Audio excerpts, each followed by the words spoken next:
Salut Julien, comment ça va? Yeah, salut Seb, en forme toi? Ah oui, oui, ça va certainement. J'ai manqué Pas, de pas, hockey, par exemple, là. pas être trop dur retour de vacances avec le temps. Hey, Pas trop froid c'était- du moins. Fait que... ça fait un petit bout, là. Je suis revenu en fin de semaine passée. Fait que Mhm. j'ai passé toute la semaine, là. Mais m'a dire, c'est tough de se remettre dans les chiffres puis se remettre dans la business, là, parce que Ouais, c'est super long. j'avais fini par décrocher après 6 jours de vacances, tu sais. Fait Mais que, écoute, c'est malheureusement la réalité du rythme de vie qu'on a aujourd'hui un peu. Hein? Surtout avec une ouais, business, je pense. Là, ouais, au oui. moment où tu arrives à décrocher, ben, c'est le moment où il faut recommencer. Exactement. Puis pour ceux qui ne le savent pas, je suis allé en Guadeloupe. Guadeloupe, c'est bien différent, même si ça parle français. Là, en fait, une ancienne colonie française qui est maintenant ça appartient encore à la France. Là. Ouais. Donc, On va quand dire une même. république là, en quelque sorte. Là, Oui, quand c'est même. ça, exactement. Mais ça appartient à la France. Puis c'est complètement différent. Là. Écoute, on allait dans un resto, là, ça prenait 1 heure et demie avant de se faire servir, puis c'est bien normal là-bas. Fait que, tu sais, ils C'est nous ça. donnaient de l'eau, puis c'est comme relaxer, là, ça s'en vient. Ben oui, relaxer, ça s'en vient. Moi, j'ai de quoi faire cet après-midi. Là. Let's go, let's go. Fait que c'était comme vraiment différent le beat. Ouais, oui, puis c'est ça, quand les activités embarquent par-dessus et ça, eux Ouais. autres, c'est ça, ils vivent dans un Mais autre non. rythme. Eux autres sont là comme à 6 heures du matin jusqu'à, mettons, 10 heures. Là, après ça, à midi, ils prennent une pause vraiment jusqu'à 2 heures. Fait que les restos sont ouverts de midi à, mettons, 11 heures, là, à 3 heures. À 3 heures, tout ferme. Là, le reste rouvre. Fait que, mettons, les épiceries, ces affaires-là. Ouais. Puis là, après ça, à 6 heures, là, ça réouvre les restaurants. Fait que entre 3 heures et 6 heures de l'après-midi, pas de restaurant. Mhm. Le matin, évidemment, pas de restaurant, mais puis évidemment, les épiceries, toutes ces affaires-là, c'est ouvert. Puis là, la semaine que je suis arrivé là, j'ai pogné, en fait, des journées fériées. Puis là, c'est bizarre. Là. Ils ont une journée fériée, eux autres, puis ils sont en vacances 3, 4 jours. Là, il y en a qui restent fermés toute la semaine parce qu'il y Ah avait une ouais. journée fériée. C'est comme. J'en ai Ouais. vécu des spéciales là, dans mes petits passages en Europe aussi, là, Ah ouais. Hein. des congés fériés que là, tout le monde bouge de place, puis il y a des voyages, les hôtels n'existent plus. En tout cas, des Ben, situations cocasses, des anecdotes cocasses à raconter c'est dans un ça. autre contexte, là, mais Ouais, ouais. mais content. Mais c'est toujours le fun de voir une autre culture aussi, puis de voir Oui, comment ça se passe. oui, oui, tout à fait. Ouais, c'est vraiment, puis ça décroche. Là. Puis là, de ce temps-ci, il n'y avait pas tant de bonnes nouvelles avec le Canadien ni avec le Rocket. Donc, Là, Arbor Jackay est parti.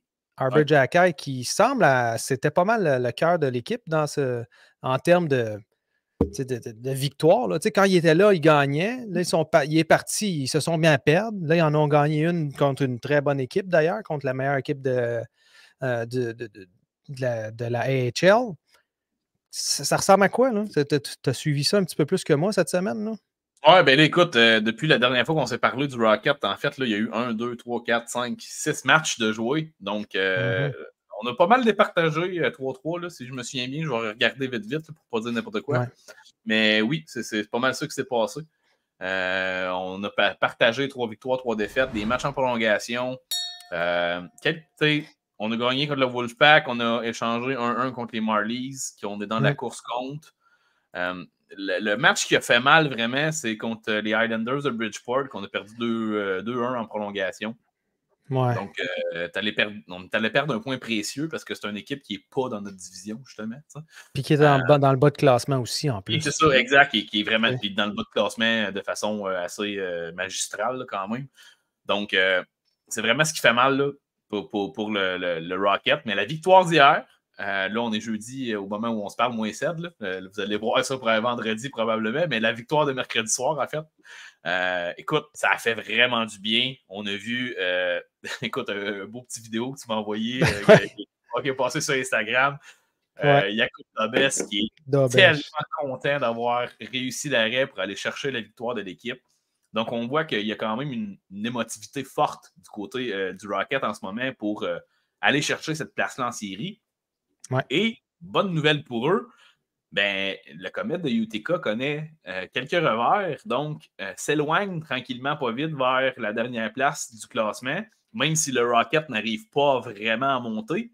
Le Mm. fait que le Comet descend, ça vient un peu sécuriser là, cette dernière place-là, dans le fond, que le Rocket pourrait Ben avoir oui. la chance, dans le fond, là, d'avoir.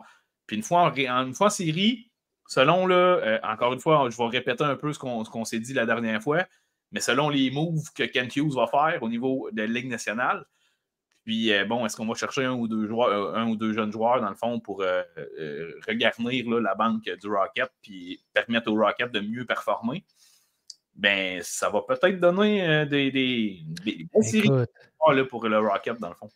Écoute, j'aimerais tellement ça voir Reinbacker venir faire son tour en Ligue américaine. Écoutez, Reinbacker. Exact. Puis juste pour faire une petite histoire sur Reinbacker, là, la difficulté en ce moment de le ramener tout de suite, c'est que son équipe, le Cloton, évidemment, son équipe en ce moment risque de finir dernier dans la Ligue, dans leur division. S'ils finissent dernier, ils sont obligés de faire un genre de mini, c'est comme une mini-série pour savoir est-ce qu'ils vont être descendus dans une division plus faible. Exactement, relégués dans une division plus faible. Puis si ça arrive, ben, ils vont avoir besoin de Reinbacker pour éviter ça. Oui. Puis si finalement ils ne finissent pas dernier, ben là, à ce moment-là, ils pourraient le ramener tout de suite parce que ça ne change plus rien au bout de la ligne. La saison est à toute fin pratique terminée là, mais à la fin des matchs réguliers. Donc, on pourrait voir Reinbacker arriver plus tôt que tard, mais ça pourrait arriver que ça soit plus long. Un peu la même chose avec Hudson, en fait. Là. Oui, définitivement, c'est un peu la même situation. J'ai pris le temps de regarder quelques matchs de Boston University pour un autre sujet qu'on a un petit peu plus tard. Mais ouais, écoute, et puis c'est ce que je trouve un peu drôle, là, si on fait une parenthèse là, sur la situation Reinbacker. Autant qu'on s'est dit que Slavkovski s'arrêtait bien à Laval l'an passé, ou peut-être qu'il reste un an de plus en Slovaquie pour jouer là-bas. Mais on a fait exactement ça avec Reinbacker. Et là, il y a de plus en plus de détracteurs de cette décision-là, de dire qu'il aurait probablement été mieux de venir jouer à Laval directement. Puis que là, en tout cas, ça n'a pas bougonné à main Raymond. Là. Mais, on n'est pas jamais content. Mais j'ai entendu le commentaire sortir à quelques reprises. Est-ce qu'on n'aurait donc pas été mieux de le ramener avec le Rocket immédiatement? Là, il ne faut pas partir en peur. C'est pas parce qu'il n'y a pas de points. C'est pas parce que ça n'a pas performé à la hauteur de ce qu'il pouvait qu'il n'a pas appris, qu'il n'a pas vécu de l'adversité. Puis qu'au final, il a joué des grosses minutes, puis il est quand même important pour son équipe, malgré que Cloton, c'est du n'importe quoi. 2 changements d'entraîneur, puis en tout cas, bref, je vous épargne d'autres détails, là, mais ça ne veut pas dire qu'il n'a pas appris dans cette adversité-là, puis qu'il ne va pas arriver déjà une coche de maturité de plus, mais qui arrive à Montréal, ou Laval, dans le fond. Donc, c'est pas du temps perdu nécessairement. Il faut arrêter de penser comme ça quand ça ne se passe pas comme on veut que ça se passe. Ben, tu sais, l'avantage principal, c'est qu'on a eu un Mailloux qui, comme dit Claudel dans le chat, il performe comme jamais. C'est lui qui mène la ligue au niveau des défenseurs en termes de points. Puis ça permet donc à Reinbacker d'avoir des bonnes minutes lui aussi de son côté dans sa ligue. Parce que sinon, s'ils étaient les deux ensemble, ben, veut pas, il y en a un des deux qui aurait écopé de minutes parce que les deux jouent à droite. Ben, c'est exactement ce qu'on se voit se passer avec Justin Barron, dans le fond. C'est une autre personne du Rocket présentement que je voulais vous glisser un mot, là, parce que on l'a eu quand même une partie de la saison avec le Canadien. Mais Justin Barron, écoute, au niveau production de points, au niveau opportunité offensive, c'est pas lui qui les a avec le Rocket, même s'il est probablement un peu en avance, on peut dire, là, sur son cheminement, son développement que Logan Mailloux. Sauf que clairement, il n'a pas été descendu pour jouer sur le power play. Il était descendu pour apprendre à jouer défensivement, puis à utiliser son corps, son gabarit. De meilleure façon. Développer son gabarit, puis apprendre à l'utiliser d'une meilleure façon, puis à peut-être être moins dominé dans des situations de bataille à 1 contre 1, qui avait vraiment une problématique au niveau de la Ligue nationale là, dans les derniers matchs qu'il a joué. Donc, tu sais, est-ce qu'on peut dire que son développement va mal pour autant à Justin Barron? Je pense qu'on voit ce qu'on veut voir au niveau offensif, mais clairement, il manque des cordes à son arc au niveau défensif. Donc, c'est la raison pourquoi il est là. Et présentement, oui, ça se pile sur les pieds, malheureusement, pour les minutes au niveau offensif. Les minutes d'apprentissage offensif, ça se pile ses pieds présentement avec le Rocket. Là. Exactement. Puis, tu sais, il ne faut pas jeter la serviette avec Justin Barron. C'est sa 4e saison dans le pro. Il a commencé évidemment avec une équipe qui n'avait pas de place pour lui. On parle évidemment de l'Avalanche du Colorado. Donc, il a commencé avec les Eagles. du Ouais. Colorado. Puis par la suite, s'est fait échanger aux Canadiens via l'échange avec Lekonen. Puis là, il se ramasse dans une équipe qui, bien qu'il y ait de la place, tout le monde est jeune, tout le monde est à peu près au même niveau. Fait que là, c'est qui est meilleur, qui mérite des minutes NHL, qui mérite d'aller en bas. C'est là que ça devient un petit peu un casse-tête, là. Ouais. Puis, en tout cas, pour l'instant, ça a l'air de bien avoir été géré pour la majorité des joueurs. Moi, je suis juste pas bien d'accord avec ce qui s'est passé avec Jack Eye, mais à part de ça, Ouais. Ben, Justin Barron, ça ne me dérange pas qu'il soit en bas. tu sais, Là. Il est jeune. À ce niveau-là, la clé de tout, c'est la communication, je pense, au final. Le fait Ouais. que si ton organisation est capable de bien communiquer avec les joueurs puis de bien leur expliquer les raisons pourquoi ils sont descendus, les raisons pourquoi ils restent en haut, tu sais qu'il n'y a pas de non-dit, genre que Arbor J.K., la raison pourquoi on l'a descendu, c'est qu'il a accepté la pub de Burger puis qu'il se pensait trop gros pour la Ligue déjà, dans le fond. Là, et Ouais. si c'est ça la raison, ben dites-lui. Dites-lui, puis gars, va apprendre à être humble, puis fais ta job en ça bas. n'arrivera pas. Puis quand tu vas faire t'as réussi à faire ta job puis montrer ton humilité, ben gars, viens-t'en, on va te reprendre. Exact.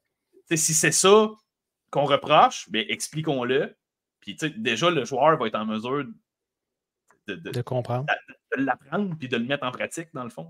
Je c'est pense clair. que c'est ça la clé. Là. Puis j'ai l'impression que c'est ça qu'on voit, dans le fond, en ce moment. Ouais, mais je suis pas d'accord parce que, tu sais, il t'en faut. Là. C'est quoi? C'est qui? C'est qui disait, là, j'aime mieux retenir mon cheval que de devoir le fouetter pour qu'il avance, là? À un moment donné, là, c'est quand tu as un gars qui a un peu un aura de superstar, puis qui a des choses à développer, là, mais on s'entend, le gars, là, il n'a pas 25 ans, là, il est encore jeune. Puis les défenseurs, c'est plus long à se développer. Pourquoi est-ce qu'on retient ce genre de joueurs-là, puis qu'on les empêche de jouer leur game? Surtout quand on a des matchs qui maintenant veulent plus dire, qui veulent dire absolument rien. T'sais, au bout de la ligne, qu'est-ce qu'on veut? On veut-tu gagner avec le Canadien ou on veut aller chercher un haut choix repêchage encore une fois? C'est sûr qu'au moment où on se parle, c'est ce qu'il y a à dépeiner le plus rapidement possible, dans le fond. Là, puis c'est probablement ou les 2 prochains échanges que Kent Hughes va réussir à faire d'ici la date limite des transactions qui va nous le dicter, je crois. Ouais. Mais, tu sais, ça ne sera pas des gros moves. Là, attendez-vous pas à rien de phénoménal, là, pour vrai. Là, ça va être des joueurs secondaires. Puis, si on réussit à se débarrasser de 2-3 contrats pour la Ligue nationale, ça va déjà être une réussite phénoménale en ce moment. Parce que en 2025, on va quand même avoir des mauvais contrats. Puis là, en 2020, ça nous amène à 2026 pour ouvrir la fenêtre. Il nous en reste juste 2 mauvais contrats, puis c'est Anderson Gallagher. Ouais, c'est ça. Ça commence à être loin 2025, 2026 pour penser qu'il te reste encore 2 mauvais contrats à te départir pour pouvoir penser à avoir ton équipe. T'sais. Donc, t'en veux un maximum dans chaque équipe. Là, à 2, c'est un petit peu serré. Même si le cap va monter quand même, il y a des joueurs à signer. On a évidemment des Goulet, on a des Jacky qui va demander un nouveau contrat. On a des gars comme Dak. Ça enlève des chaises à des gars de profondeur qu'on a présentement chez le Rocket qui pourraient se percer une place sur une 4e ligne, c'était-à-dire dans la Ligue nationale, sur une 3e ligne, probablement c'était-à-dire dans la Ligue nationale, mais qu'ils n'ont pas l'opportunité de le faire parce qu'on a des gars qu'on paye 5, 6, 7 millions à faire ces rôles-là. C'est ça. C'est ça. On se retrouve à être une équipe en reconstruction, mais avec des salaires et des joueurs qui devraient être dans des équipes gagnantes et qui devraient. On ne devrait pas être à côté au cap. Là. Quand on est à quoi? À 5 millions de libres à peu près en ce moment? 5 millions de libres, c'est pas assez pour une équipe en reconstruction. On devrait avoir 10-15 millions de libres. C'est ce qui s'en vient techniquement pour le début de l'année prochaine. Mais c'est là. C'est là qu'il faudrait l'avoir. Oui. Si on veut espérer avoir des joueurs d'impact ou un joueur d'impact qui vient se greffer à l'équipe, il faut qu'il y ait un peu de place pour cette personne-là. Donc, qu'est-ce qu'on va voir avec le Rocket dans la fin de semaine qui s'en vient? Premièrement, Frank Well, le podcast hockey. Yes. On en parle souvent, évidemment. Mais Frank Well a organisé toute une soirée qu'on va avoir en fin de semaine. Donc, on va aller voir le Rocket avec la gang de Frank Well et tous les fans et tout le monde qui sont disponibles. C'est quoi? On a une 50aine de personnes qui vont être là? Oui, 50 on devrait être là aussi, hein? Oui, moi, c'est prévu là, à mon horaire et tout déjà. Excellent. Fait que, on espère que tout le monde qui va être là vont avoir du fun. Bon, là, on tourne le jeudi. Là. En ce moment, il y a 3 billets disponibles. Est-ce qu'il va y Oui. avoir encore 3 billets disponibles? Moi, ce que je vous invite à faire, c'est d'aller écrire. Puis là, Frank va l'écrire dans le chat. C'est Frank Well En OTH. En tout cas, commercial. je vous en reparle dans quelques secondes. Là. Donc, On pourra le mettre en description ou pas aussi, même. Là, mais... oui, c'est ça. Je vais le rajouter dans le bas de l'écran en plein milieu pour, évidemment, s'il reste des places. Sinon, bien évidemment, on s'en reparlera pour une autre fois. Mais c'est Frankwell à commercial onetimerhockey.com. Fait que là, il reste 3 places. Il va peut-être en rester juste une demain. Écoutez, si ça vous intéresse, envoyez un courriel. Puis s'il y a de la place, let's go. On va être là. Ça va être le fun. Vraiment. Fait que, sinon, c'est ça. Ça va être contre qui? C'est les Marlies de Toronto, donc c'est un, un peu le rematch là, d'il y a 2 semaines, en fait. Là. Quand ça a brassé, samedi, là? Exact. Vendredi, samedi, ça a été un match de 7-1 puis un match de 6-1 pour vice-versa, dans le fond. Là. Ils se sont échangés les victoires. Ouais. Et puis, c'était 2 matchs à Toronto. Donc là, on refait un peu le même programme, mais à la Place Belle. Donc, on sera là le 24, nous, le samedi après-midi à 15h. Sauf que là, ils vont avoir joué la veille à 19h. Donc, c'est une drôle de situation un peu, là, comme 2 matchs en 2 jours, comme ça. Surtout même pas à la même heure. Donc, j'ai bien hâte de voir là, à quel point peut-être là, les vestiges de la game de la veille vont encore être présents là, au niveau de l'émotivité du match, peut-être, là, parce que c'est vraiment 2 équipes qui se battent là, présentement pour améliorer leur sort au niveau des séries. Ben oui. Consolider leur place en série potentiellement. Les s'assurer d'avoir le... Ouais.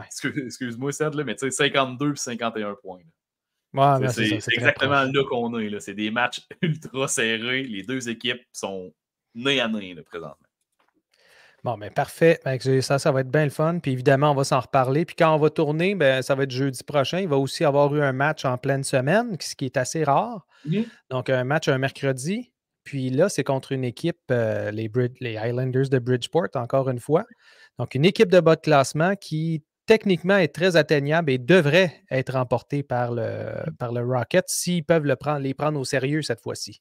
Oui, bien, c'est sûr que là, le bas de classement est relativement serré présentement, là, mais c'est la pire équipe de la Ligue présentement, en fait, des Highlanders de Bridgeport. Donc, ça serait quand même important de ne pas l'échapper. Oui, tout à fait. Tout à fait. Fait que là-dessus, ben écoutez, on va s'en reparler la fin de semaine prochaine. Puis, let's go, Mailloux. Reste dans le top. On continue. On aime ça, voir un défenseur comme ça. La dernière fois qu'on a eu un gros défenseur avec beaucoup de talent offensif, ben, c'était Piqué Souban. Donc, est-ce que c'est un futur Piqué Souban-esque? Évidemment, pas avec le même style de patin, on s'entend? Non. Je le souhaite. Mais il y a un côté spectaculaire qu'on n'a pas vu depuis très longtemps. Oui, effectivement. Fait que, on se le souhaite. Ça serait bien le fun, en tout cas, parce que pour aller avec les Hudson, Reinbacker, Goulet, ben, ça serait un parfait fit, je trouve, dans le top 4. À voir. Fait que, merci beaucoup, Julien. Merci à toi, Seb. La semaine prochaine pour, évidemment, les Vendredis Rocket. Salut la gang. Pouce en l'air si vous aimez ça. Salut.